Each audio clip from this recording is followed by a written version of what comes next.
Hello headbangers, welcome to the club. In today's video we have a pretty interesting story about Freddie Mercury and Elton John's relationship over the years. An Instagram fan account dedicated to Queen's frontman, Freddie Mercury, recently posted a photo of Freddie working with Elton John in a studio, and the caption included a fragment from an interview which gave details about the close friendship between the two icons. Freddie Mercury is without a doubt one of the most famous rock stars of all time, and he never ceases to impress his listeners with his 4-octave vocal range and amazing songwriting. He contributed immensely to the rock culture and history, and his flamboyant style altered the conventions of a rock frontman. As you may know, Elton John and Freddie Mercury had a close relationship and collaborated on various occasions. Back in 2012, Elton John revealed his most moving memory of his friend Freddie Mercury. The pop rock singer recalled the friendship between him and the lead singer of Queen from the 1980s until the last days of the rock star, who died in 1991. The details were revealed in the book, Love is the Cure. On Life, Loss and the End of AIDS. The book reveals how the two singers were close friends, and even their special nicknames.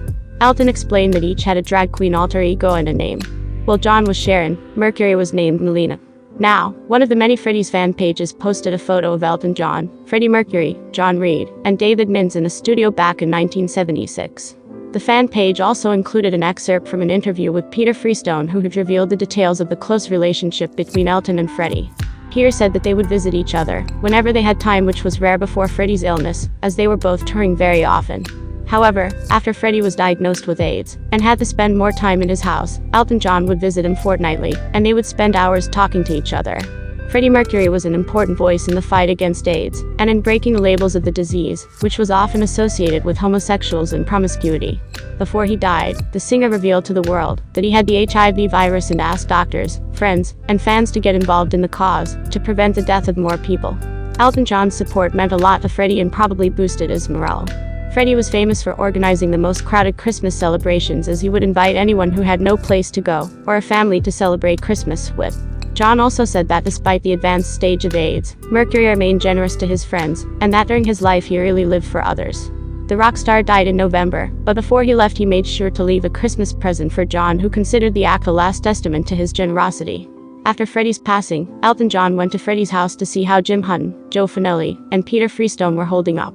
He then asked them what their plans were for Christmas, and then invited them to Windsor to celebrate Christmas with him. Here's what was written in the caption of the photo on Instagram. A rare photo of Freddie, Elton John, John Reid, and David Mintz at the studio in 1976. Peter Phoebe Freestone talked about Freddie and Elton's friendship. Here's what he said: they actually became close friends. Then they missed seeing each other quite often, because both of them, Queen and Elton, were just non-stopping touring. And we were rarely in the same city at the same time. But every now and then it would happen, and they would get together, and there would just be no stopping and just talking for hours and hours, just to catch up on what has happened since the last Sunday. Then once he got sick, and he was at home a bit more, Elton would come around regularly. Maybe every fortnight he would come around, and he would sit and talk with Freddie, particularly during that last year. He would just sit there talking with him, just so that Freddie knew he wasn't alone, and that really showed the genuine, deep friendship between them. Peter Freestone went on to say, after Freddie's passing, Elton came round to the house and asked the three of us, because of course, Jim Hutton was there, Joe Finelli and myself, and he asked what we were doing for Christmas, because Elton knew Freddie always had big Christmases. Freddie would always invite anybody. Any friends who did not have a family were invited to Christmas. I remember once having to do Christmas lunch for 25 people. After Freddie died, Elton came and he said, "What are you guys doing for Christmas?" He then said, "Look then, enough of this. I will send a car on Boxing Day, you will come to Windsor and you will have Christmas with us." And that's it for today's story. Rest in peace, Freddie Mercury. Thank you for watching, and see you on the next video.